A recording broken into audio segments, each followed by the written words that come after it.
Bonjour à tous, bienvenue pour cette deuxième de Go Live Cannes.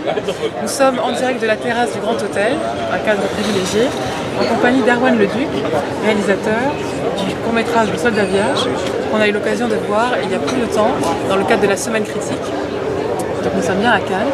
Erwan, bonjour. Bonjour. Merci de nous accorder votre interview. On est un petit peu dans un cadre qui rappelle le début du court-métrage, un peu vert comme ça.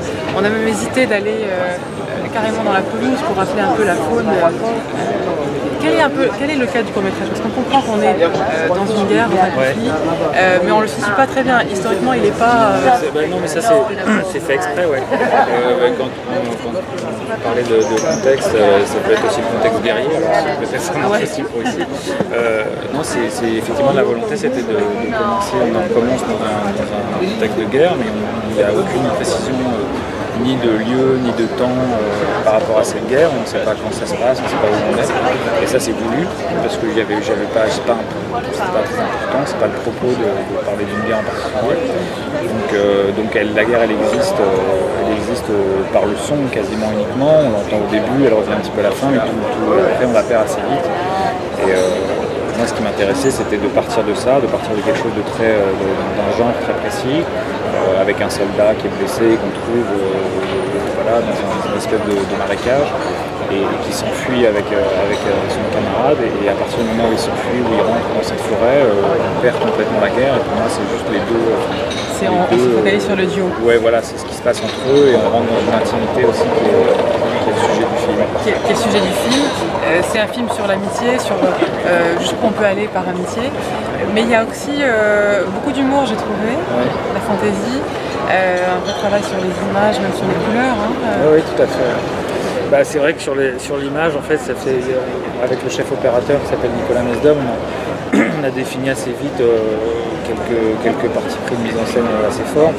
Déjà, il y a le format de l'image, puisque c'est du 1:33, donc c'est une image en 4/3, qui est un format qui est très très peu utilisé maintenant, mais qui renvoie à un cinéma d'une autre époque. Et c'était aussi le premier choix sur ça, c'était un choix esthétique, parce que c'est un format qu'on aime bien. Ça permettait aussi justement de réduire les champs et de ne pas montrer la guerre, d'exclure aussi les champs. On peut l'imaginer plus facilement en cours. Et puis ça permettait de travailler visuellement avec un cadre qui est presque photographique. On travaille sur le visage, les encadrer. Puis sur les couleurs, c'est vrai que quand on pense au titre, c'est vrai qu'il nous interpelle un peu, ce Soldat Vierge, on ne sait pas exactement de quelle façon. Mais en tout cas, c'est aussi de la virginité de la nature qui se reflète dans les pupilles. On pense un peu à Requiem for a Dream parfois. Il y a quelque chose comme ça. Oui, c'est vrai. Après, sur l'image en tant que telle, on a même testé de passer en noir et blanc.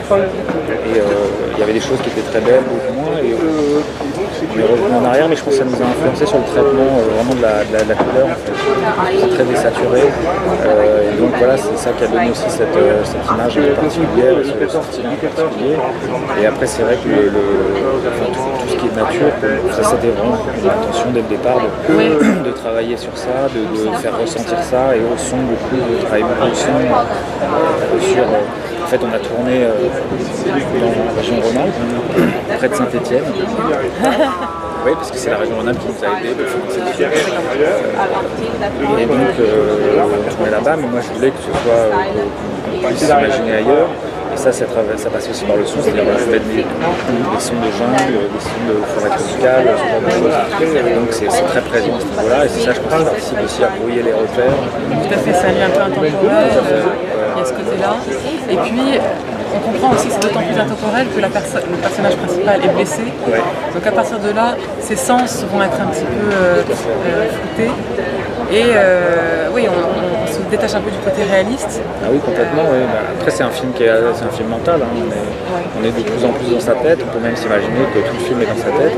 On trouve qu'il se réveille presque, il reprend conscience. Oui, ça faisait partie de cette volonté aussi de travailler sur ça, de travailler sur le rapport à la réalité, sur l'hallucination, et au fur et à mesure que lui fait, l'agonie, je voulais pas la jouer. J'avais demandé aux comédiens de pas du tout être dramatique dans la manière de jouer, d'être très simple, et de lui qui est un homme donc, en train de mourir, et puis ça raconte ça. De pas jouer ça, de pas jouer l'agonie, de pas jouer. La minute d'un condamné. Ouais, c'est ça. Mais de rester très simple là-dedans. Enfin, la situation est là, c'est pas intéressant d'en rajouter. Et ça, c'était aussi pour amener petit à petit voilà, et puis de réaliser aussi très vite. Au début, on a quand même son copain qui se met dans le ventre.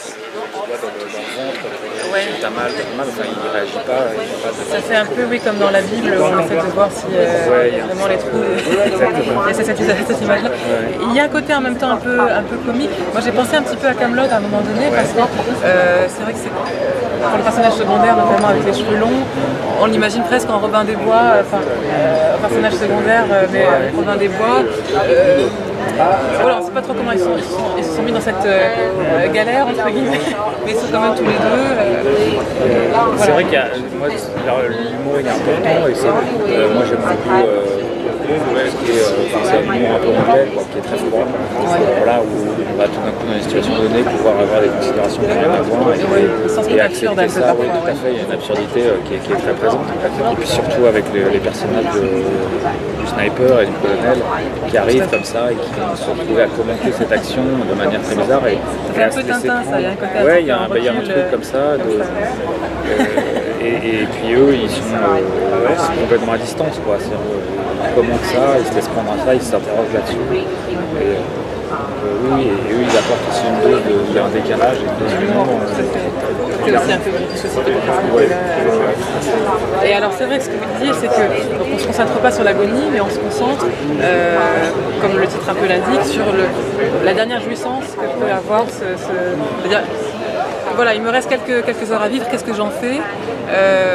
Soit je meurs, je me laisse mourir et je pleure sur mon sort, soit je veux jouer oui. au sens propre aussi. Il y a quelque chose comme ça, après pour moi je pense qu'il se le formule même pas, il sent qu'il va mourir et quelque part d'accord, sauf que voilà, il a ce truc qui revient. Pour moi c'est un personnage qui se vide, il se vide de son sang et il se vide aussi au sens figuré, quoi. C'est-à-dire qu'il se libère un peu de plein de choses et il devient très disponible, il est blanc, il est de plus en plus blanc, et blanc mais comme une page blanche, quoi. C'est-à-dire que donc, à partir de là, il s'ouvre aussi à ce désir-là, je ne vais pas mourir plus tôt, j'ai jamais fait l'amour, je ne vais pas mourir plus tôt, et la seule personne qui est là à côté de moi, c'est son copain, et donc il lui demande, il dit écoute, si tu peux faire quelque chose pour moi, c'est ça, ce serait de faire l'amour avant que je meure. Dans un autre contexte, ça pourrait paraître un peu prosaïque, mais c'est vrai que là, presque, ça nous paraît tout à fait.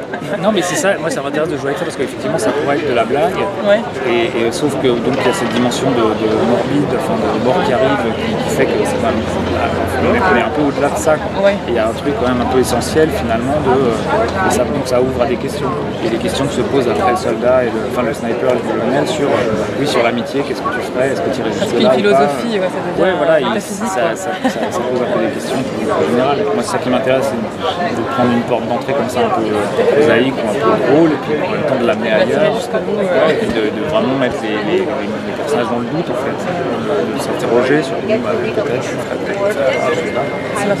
Et alors, qu'est-ce qui vous a donné envie en fait, vous vouliez aborder la question de la mort, ou est-ce que pourquoi un soldat, qu'est-ce qui vous a... pourquoi un soldat, je sais pas, ça c'est une bonne question.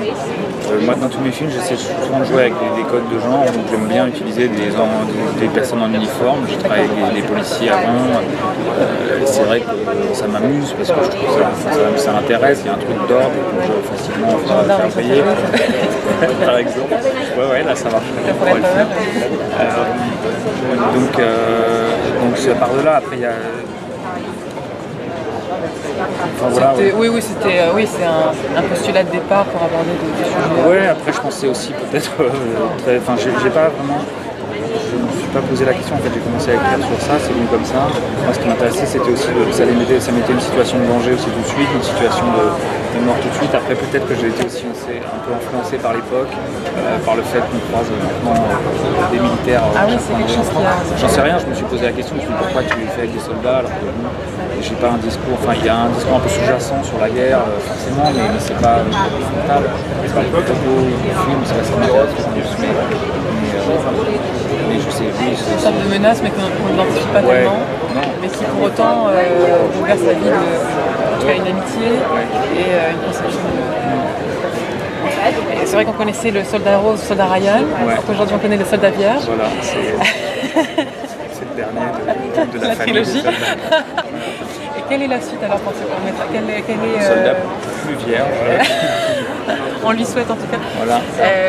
Quelle est la suite? C'est-à-dire que... Qu'est-ce que vous voulez en faire de ce film? Ah non, le film il existe tout seul. Par lui-même. Moi je suis très content qu'il soit montré à la semaine de la critique. C'est formidable pour le film. On l'a montré dimanche et c'était très agréable. Je trouve ça assez courageux en plus de leur part de sélectionner un film c'est plus un moyen métrage parce qu'il fait 39 minutes et c'est un film qui est assez risqué dans sa mise en scène et dans ce qu'il propose, je pense. Donc je trouve ça très, très fort de leur part comme choix de montrer ce film au cinéma. Et après j'espère qu'il aura la plus belle voie possible, c'est-à-dire qu'il fera un maximum de festivals. Il a une belle esthétique en tout cas. Merci. Merci. On va peut-être se quitter sur un Virgin Morito à remplir. Merci Erwan. De rien. À bientôt. À bientôt.